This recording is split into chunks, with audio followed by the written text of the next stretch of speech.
One thing I do want to point out about glaze is although it says food safe on the label, it is not food safe until it's fired to about 2,000 degrees. So you need to make sure that you're working in a space where nobody is eating, and you need to clean with like disinfectant spray and all that fun stuff after, because glaze in its liquid form is toxic, and it's also silica dust. So when you think of silica dust, think of crushed up glass. It's bad for your lungs in its powder form, so you want to make sure that you clean it up with a wet sponge and that you keep it away from any kids, animals, anything like that, because we want everybody to be super safe, and any extra glaze should come back to school. So if you've got extra glaze in your container, bring it back along with your project. Make sure the sticker and the lid is on the right container, and then you should be good to go. If you've got any pieces that are broken off, you have two options. You can either decide that you're fine without the broken piece and glaze it as is, or you've got some options on glazing your piece right on top. You can also glaze them separately, and I can fire them separately, and you can glue them later. If they're sitting flat like this one is and it's not functional like a cup, then what I would probably do is I would glaze your piece with everything on it. So I would put it exactly where you want it and glaze all around it. Sometimes what happens is it can stick, and then you won't need to glue it later. Another option would be to glue them separately.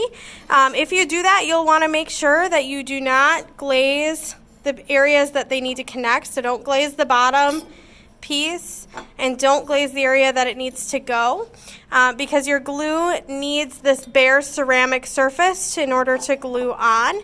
And then at the very end, after it's glaze fired, you'll glue it right back on.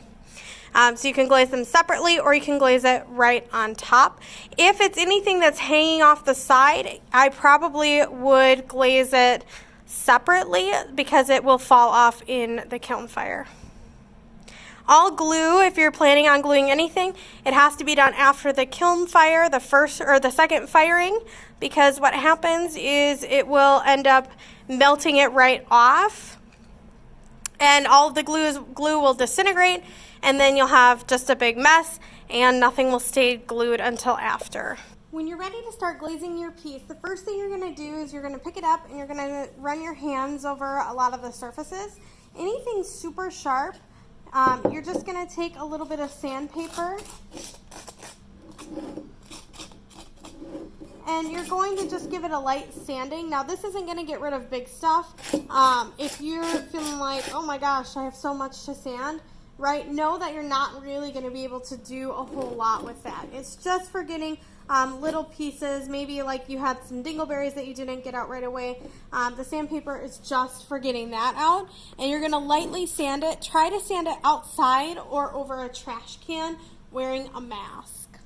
Once you're done sanding your piece, you're actually going to use warm water and you're going to rinse it out.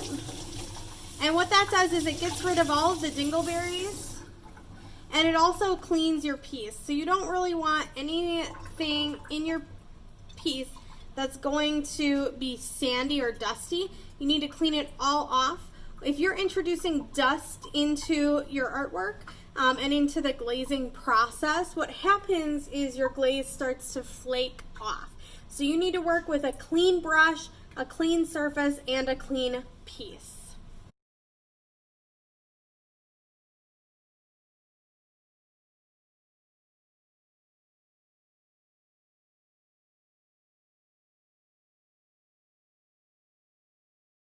When you're ready to start glazing, so you have sanded your piece, you've rinsed it off with water, you are going to start painting on your glaze.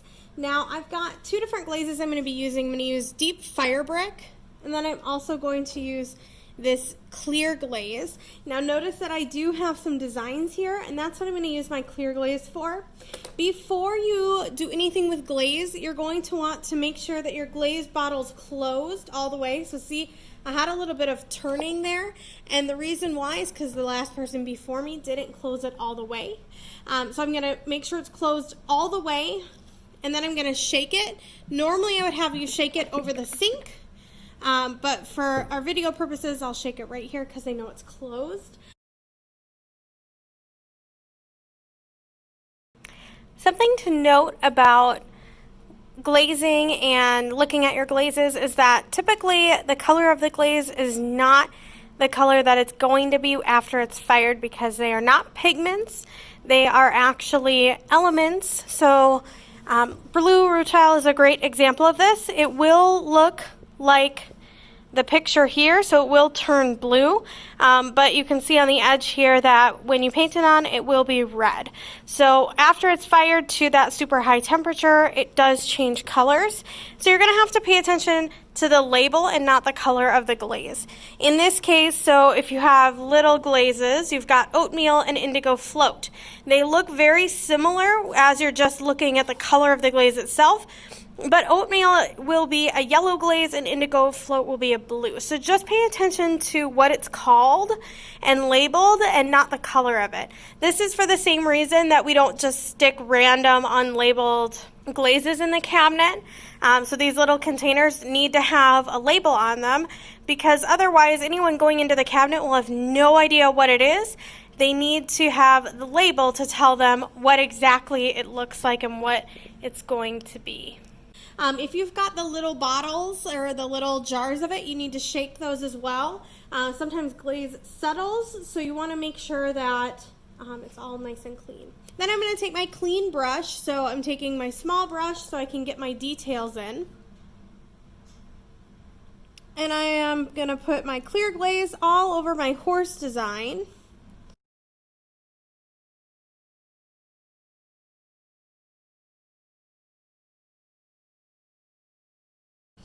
Now I'm not making it super gloppy, so I'm getting out kind of all of the extras here.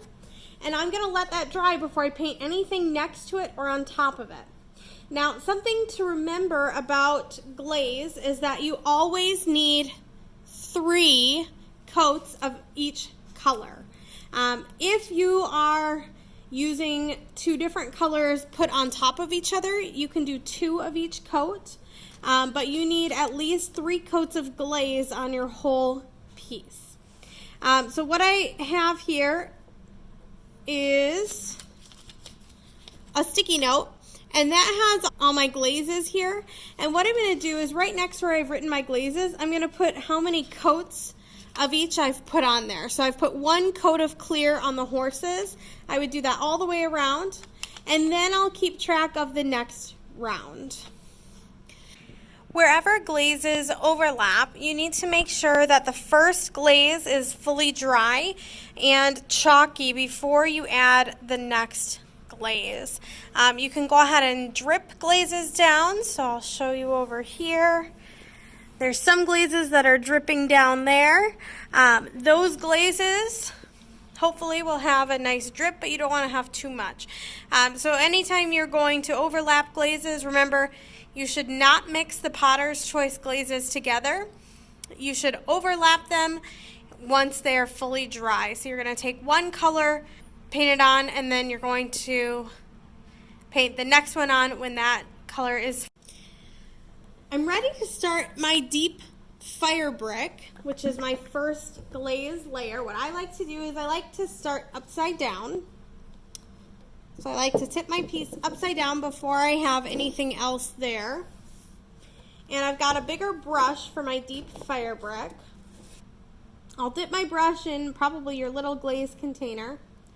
And the first thing I'm going to do is I'm going to leave about a pen's width or 1/4 of an inch all the way along the bottom. Now I don't want it to go all the way to the bottom, because what happens is glaze can run. So when glaze turns to liquid, what ends up happening with that liquid is it turns to liquid for a split second, and if there's a lot of coats on it or if the glaze is just really runny, what ends up happening is it just sticks to the kiln shelves, and usually I have to break the piece off of the kiln shelf, and that does not, it not only destroys our kiln shelves at school, which are pretty expensive, but it also destroys your piece. So the kiln shelves are harder than your ceramic artwork, So what gets destroyed when I have to break a kiln shelf or break a piece off a kiln shelf is usually the artwork itself. What it looks like in real life is this. So I've got all of my glazes here, and they stopped up here, but you can see areas where they kind of drip down a little bit. And because they drip down, and because I left kind of this lip here, they did not stick to the kiln shelf and came off right away and still created a really beautiful piece. So I've got sort of this bottom layer. My next layer, I'm going to wait till it's dry. So once it starts looking chalky like this, see, this is wet, this is dry. Once the whole thing looks chalky like that, I'm ready to do my next layer of glaze. So I'm going to wait till it's all chalky. Otherwise, what happens is if I started putting my wet brush here, this would be fine, but all of these wet spots, it would pick up the glaze off the wet spots, and then I wouldn't actually get full coats of glaze there. A quick note while I'm waiting for my piece to dry is that you are never, ever, ever, ever going to glaze the bottom of your pieces. For the same reason you are going to leave a little lip on the bottom here is because we don't want anything to stick to the kiln shelves. We want everything to stay really clean. So you're going to need to make sure that you have a completely clean glaze bottom, and then you also have that sort of lip. If you have a tile and it's like somewhat thick, you can glaze halfway down the base of the tile. Just make sure you're leaving that lip. If you have an inside of your piece, so I've got my luminary here, you need to make sure that you are also glazing the inside, and what it does is it makes sure that all of your areas are smooth and that it's easy to clean. So if you've got the inside of your luminary, make sure that you are also glazing that. If you're working on a box, so this is my box that I made. I'm going to cover this with a really light blue Celadon so that you can see all the way through to my designs. But I also have this lip in here. So if you have anything that has a lid on it, the stipulation is you cannot put over glaze where it's going to touch. So this area right here, this area here, this area here, all this you can glaze on the inside here, but you need to make sure that you're not glazing anywhere where it's going to touch. So here you're not going to glaze this area, and then if you come down a little bit on the inside, I would go however long your lip goes down the side. You're going to want to start well below that with your glaze layer. If you want to use underglaze, you can. So if you're thinking instead you want to have a color here and you want it to be underglaze, you're welcome to do that. I have to fire your boxes, otherwise the lid won't fit. I have to fire them on top of each other. So I have to fire with the lid on the box. So you want to make sure that wherever this is touching, that there's nothing here that's going to get stuck. So make sure that you are paying attention to that as you're glazing, and be really careful and mindful of how far down your box you're glazing. Once you've got 3 glaze layers of each color that you're putting here, like they have this bowl, you're not going to be able to see your designs, but know that they will fire pretty much very close to how they look in the picture. Glaze can be a little unexpected, which is usually what people love about it. So pay attention to your glazing. Check. So this is underglaze here, so I've got this nice little lip, and then my glaze starts up top. And this is ready to be fired.